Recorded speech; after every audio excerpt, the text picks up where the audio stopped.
Good morning 11th class. Chapter 7 structural organisation in animals को discuss कर रहे हैं। इस चैप्टर के अंदर हम एनिमल टिश्यूज के बारे में स्टडी करेंगे। कल हमने टिश्यूज के बारे में और डिफरेंट टाइप के जो सीलिया या माइक्रोविला या स्टीरियोसीलिया जो एमर्ज होते हैं सेल सरफेस से, वो हमने स्टडी की थी। आज अपन स्टार्ट करेंगे एनिमल टिश्यूज के टाइप्स।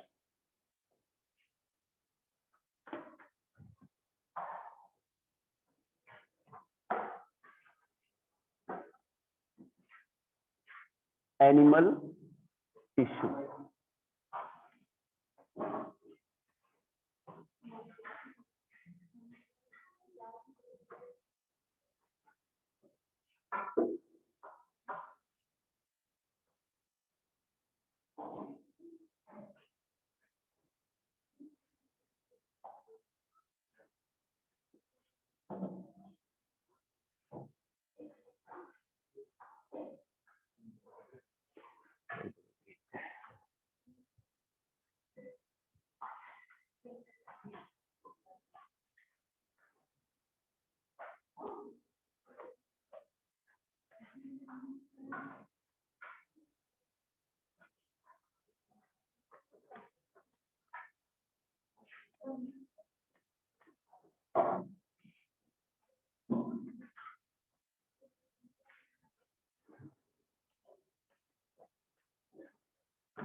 बच्चों, टाइप्स ऑफ एनिमल टिश्यूज में 4 टाइप के टिश्यूज पाए जाते हैं जिससे एनिमल्स की बॉडी बनती है।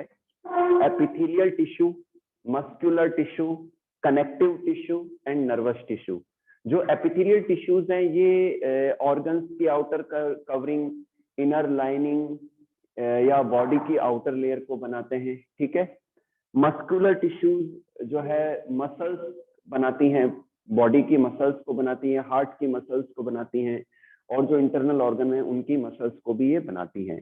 नेक्स्ट लेते हैं कनेक्टिव टिश्यूज। जो कनेक्टिव टिश्यूज हैं वो बॉडी के डिफरेंट ऑर्गन्स को, डिफरेंट पार्ट्स को कनेक्ट करते हैं, उनको सराउंड करते हैं। नेक्स्ट लेते हैं नर्वस टिश्यूज। जो नर्वस टिश्यूज हैं वो हमारा नर्वस सिस्टम बनाते हैं, ब्रेन, स्पाइनल कोड और जितना भी जो दूसरा नर्वस सिस्टम का पार्ट है वो नर्वस टिश्यूज बनाते हैं।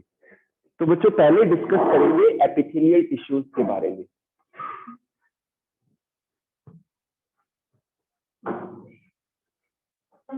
एपिथेलियल टिश्यूज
बच्चों एट फर्स्ट हम एपिथेलियल टिश्यू डिस्कस कर रहे हैं। एपिथेलियल टिश्यू बच्चों दो टाइप के होते हैं, simple epithelial tissue and compound epithelial tissue.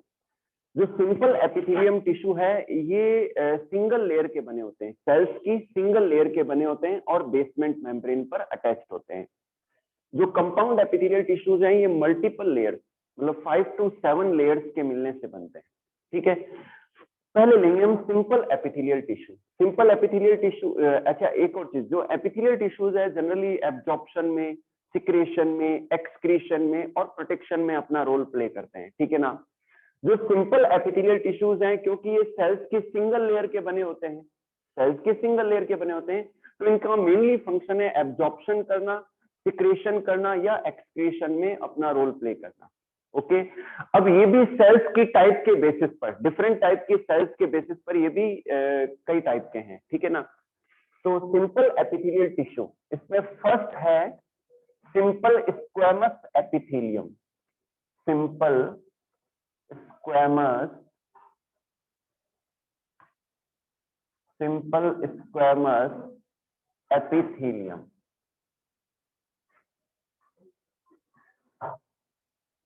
Simple squamous epithelium.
हाँ बेटा इधर देखिए 11th क्लास बच्चों, सबसे पहले हम डिस्कस कर रहे हैं सिंपल एपिथेलियल टिश्यू। ध्यान से सुनना, जो सिंपल एपिथेलियल टिश्यू है ये सेल्स की सिंगल लेयर से बनते हैं और बेसमेंट मेम्ब्रेन पर अटैच्ड होते हैं। इनका मेन फंक्शन है एब्जॉर्प्शन करना, जिन भी ऑर्गन्स को की लाइनिंग ये बनाते हैं, तो वहां एब्जॉर्प्शन करना, सिक्रेट करना या एक्सक्रीट करना, ये तीन मेन फंक्शन होते हैं। ये कई सारे टाइप के हैं। फर्स्ट लेते हैं सिंपल स्क्वेमस एपिथेलियम। तो इसमें जो सेल्स होती है वो इस तरीके से होती है, बीच में बल्ज्ड होती है और किनारे इनके टेपर्ड होते हैं, ठीक है ना। और ये टाइल्स की जैसे फिटिंग होती है ना, वैसे ये फिटेड रहते हैं। इन्हें हम टिस्सिलेटेड एपिथेलियम भी कहते हैं, ठीक है। और ये इनकी बेसमेंट मेम्ब्रेन है। सेकेंड लेते हैं सिंपल क्यूबॉइडल एपिथेलियम। इनमें जो सेल्स होती हैं वो क्यूब लाइक होती है। क्या होती है? क्यूब लाइक सेल्स होती हैं, ठीक है। तो इसलिए हम इसे क्या कहते हैं? सिंपल क्यूबॉइडल एपिथेलियम कहते हैं। फिर लेते हैं सिंपल कॉलमनर एपिथेलियम। तो सिंपल कॉलमनर एपिथेलियम में सेल्स जो होती है लॉन्ग होती है, जैसे ये है, लॉन्ग होती है। इनका न्यूक्लियस है, ये साइटोप्लाज्म है, ये बेसमेंट मेम्ब्रेन है। लेकिन इनमें भी कई सारे और वेरिएशंस देखने को मिलते हैं कि अगर इनकी सरफेस पर माइक्रोविलाई एमर्ज हो जाते हैं इस तरीके से, तो इन्हें हम क्या कहते हैं? Simple columnar brush bordered epithelium कहते हैं। अगर सीलिया एमर्ज हो जाते हैं बेसल ग्रेन्यूल से, तो इन्हें कहते हैं सिंपल सीलिएटेड कॉलमनर एपिथेलियम कहते हैं। या फिर कई बार क्या होता है, सीलिया भी होते हैं और गॉबलेट सेल्स होती हैं। तो गॉबलेट सेल से म्यूकस का रिलीज होता है, ये जो है म्यूकस है। तो सिंपल जो सिंपल सीलिएटेड, इसे हम कह सकते हैं simple ciliated globular columnar epithelium, ठीक है ना, क्योंकि ये गॉबलेट सेल्स म्यूकस को रिलीज करती हैं। तो ये इतने सारे टाइप जो हैं कॉलमनर सेल्स में देखने को मिलते हैं कॉलमनर एपिथेलियम के अंदर। चलिए, एक और टाइप है pseudo stratified goblet cells. Goblet cells, ठीक है। कोई नहीं बच्चों, सही से करते चलेंगे, थोड़ा टाइम लगेगा, लेकिन कंसेप्ट क्लियर होना चाहिए। क्या समझ में आया वाकई में आपको? हाँ जी, डायग्रामेटिकली समझेंगे अपन, जिससे क्या है लर्निंग आसान हो जाएगी अपनी। हाँ जी, हाँ ठीक है बेटा, डायग्रामेटिकली समझेंगे, टॉपिक एकदम आसान हो जाता है डायग्राम बनाने से, ठीक है ना। लर्निंग बहुत इजी हो जाती है। अब इनमें आपको कंसेप्ट नहीं भी पढ़ते हो तो स्ट्रक्चर से पता चल रहा है कि ये कॉलम शेप है, सीलिएटेड है, ब्रश बॉर्डर्ड है, ठीक है ना। डी है इसमें pseudo stratified. Pseudo stratified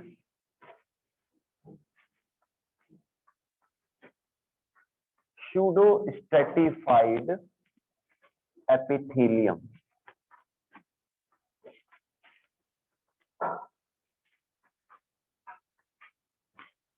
pseudo stratified epithelium.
ये रफ कर दो धनंजय, ये कर दो।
हाँ बेटा, नेक्स्ट देखिए, सिंपल एपिथेलियल टिश्यू का जो नेक्स्ट टाइप है वो है सूडो स्ट्रेटिफाइड। मैंने आपको बताया कि सिंपल एपिथेलियम में सिंगल लेयर होती है, लेकिन सूडो स्ट्रेटिफाइड में अपन को बाई लेयर नजर आती है, लेकिन होती वो सिंगल लेयर ही है, ठीक है ना। इसमें क्या होता है कि कुछ एक सेल्स ऐसी होती है जैसे कि ये पूरी सरफेस तक ग्रो नहीं कर पाती, ठीक है ना, तो ये यहां तक रह जाती है, तो दिखने में इसका जो अपीयरेंस आता है वो डबल लेयर का आता है, जबकि नीचे से ये सारे बेसमेंट मेम्ब्रेन से अटैच्ड हैं। तो ऐसी एपिथेलियम को हम क्या कहते हैं, सूडो स्ट्रेटिफाइड एपिथेलियम कहते हैं। एक तो क्या सूडो स्ट्रेटिफाइड एपिथेलियम, और सेकंड होता है सूडो स्ट्रेटिफाइड सीलिएटेड एपिथेलियम, कि इनकी सरफेस से सीलिया जो है एमर्ज हो जाते हैं, तो इन्हें हम क्या कहते हैं, सूडो स्ट्रेटिफाइड सीलिएटेड एपिथेलियम कहते हैं। अंडरस्टूड, समझ में आया बेटा? ठीक है, तो ये टाइप थे सिंपल एपिथेलियम के। सेकंड में ले रहा हूं कंपाउंड एपिथेलियम, ठीक है। जो कंपाउंड एपिथेलियम है वो मल्टीपल लेयर्स के बने होते हैं।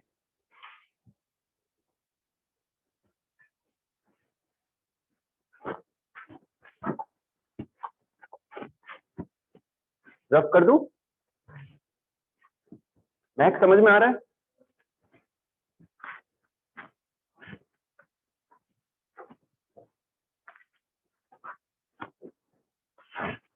नेक्स्ट लेते हैं बच्चों, हाँ, सेकंड है कंपाउंड एपिथेलियम।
बच्चों यहाँ देखिए, कंपाउंड एपिथेलियम जो होती है सेल्स की मल्टीपल लेयर्स की बनी होती हैं, और ये दो टाइप की हैं, stratified compound epithelium and transitional compound epithelium.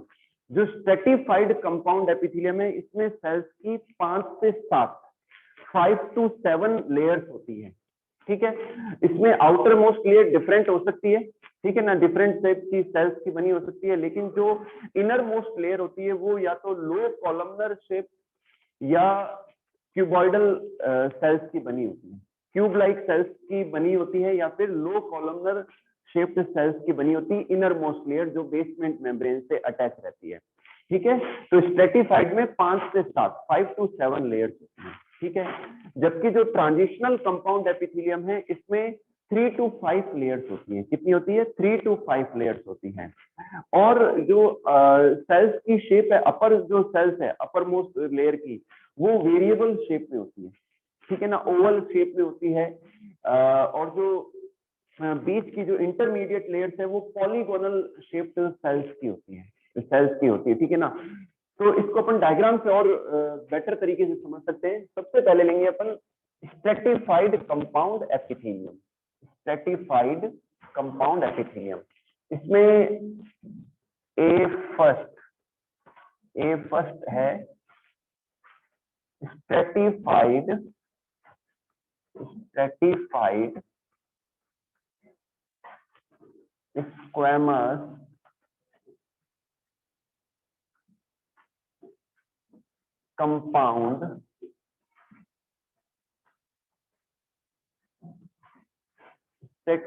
Squamous compound epithelium.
मुझे ध्यान से देखिए, फिर से बता रहा हूँ, कंपाउंड एपिथेलियम में मल्टीपल लेयर्स होती हैं सेल्स की, और ये दो टाइप की हैं, stratified epithelium and transitional epithelium. तो जो स्ट्रेटिफाइड एपिथेलियम होते हैं उनमें लेयर्स एक के ऊपर एक पाई जाती है और टोटल 5 to 7 लेयर्स हो सकती हैं, और ये डिफरेंट टाइप की है on the basis of outermost cell layer. ये आउटर मोस्ट सेल लेयर कैसी है, तो इसमें ए का फर्स्ट है स्ट्रेटिफाइड स्क्वैमस कंपाउंड एपिथेलियम।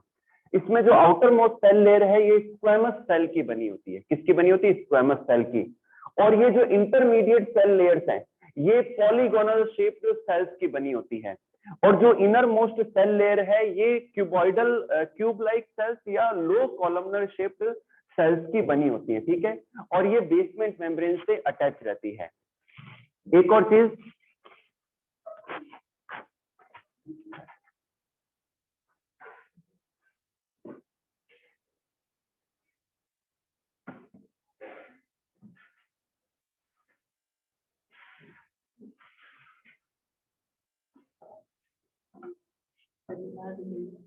कहां से निकला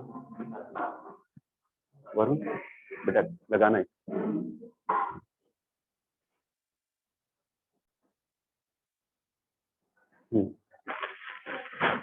हाँ, अब ध्यान से देखना बच्चों, स्ट्रेटिफाइड स्क्वैमस एपिथेलियम भी दो तरीके की होती है कि जो एनिमल्स है, एनिमल्स के जो हॉर्न है, जो सींग हैं, या जो आउटर हार्ड कवरिंग होती है कई एनिमल्स के अंदर, तो उनके अंदर जो स्क्वैमस सेल्स है उनके द्वारा किरेटिन प्रोटीन रिलीज होती है। क्या होती है? किरेटिन प्रोटीन रिलीज होती है, और उनका जो साइटोप्लाज्म है वो ड्राई होके किरेटिन प्रोटीन के रूप में बाहर रिलीज होता है या कवर कर लेता है उसको, और सेल्स भी बाहर की जो है डाई हो जाती है, ठीक है ना। तो उन्हें हम कहते हैं किरेटिनाइज्ड, क्या कहते हैं? किरेटिनाइज्ड स्क्वैमस कंपाउंड एपिथेलियम कहते हैं, ठीक है ना। और इसे हम कहेंगे नॉन किरेटिनाइज्ड। क्या कहेंगे? नॉन किरेटिनाइज्ड। तो ये ध्यान रखना, तो जो हॉर्न है, सींग होते हैं, या जो हार्ड स्किन होती है, वो किरेटिन प्रोटीन की रिलीज होने की वजह से होती है, ठीक है बेटा। तो आज इतना ही करेंगे, रिमेनिंग टॉपिक कल की क्लास में डिस्कस करेंगे।